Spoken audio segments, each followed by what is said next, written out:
All right. So a lot of folks ask me what restrictions are, or covenants, or declaration of covenants, or restrictions of a neighborhood, or sometimes people call them CC&Rs.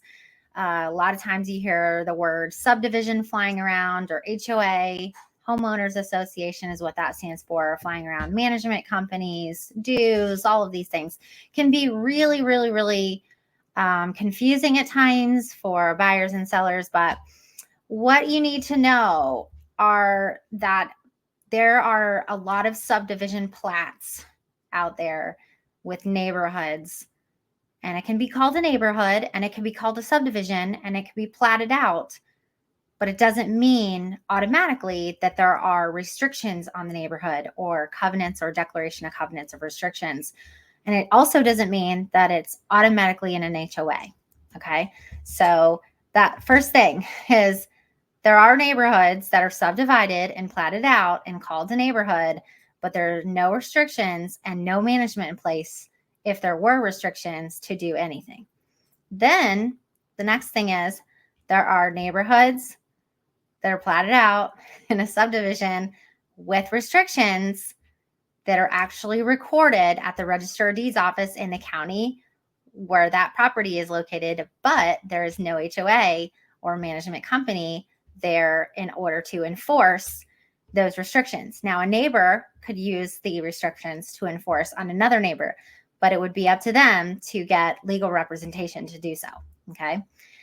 Then there are neighborhoods that are subdivided in a neighborhood and a plat with restrictions and an HOA, management company, a homeowners association or management company, or both, that enforce the said restrictions that are recorded at the Register of Deeds office. So if that is confusing, I understand, but that is how it works. Now, sometimes the HOA does not have a management company running it. They just have neighbors running it. So the president, the vice president, the secretary, the treasurer, are all people that just live in the community and are volunteering to do the work as a management company, but there is no hired management company. So the number that you get off the internet might be a person's home.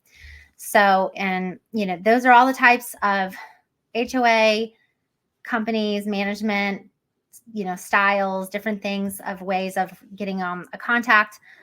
The best thing is to ask your realtor to look it up, do a title search or a Register of Deeds search to find if there are any covenants on the property. And if the agent can't do it, you can always ask a real estate attorney. They can look up any property to see if there are actually recorded covenants on a property. And they can go back pretty far, like early 1900s in some counties. So if you have any questions about restrictions that are placed on your home that you didn't know about, I can hopefully answer some of them. If it's legal, I have to direct you to an attorney. But for the most part, this is how it works. And if you have any more questions about restrictions or HOA, and if you don't want to buy a home with either one of those, or you want to buy a home but without those things, you need to make sure to tell your real estate agent up front.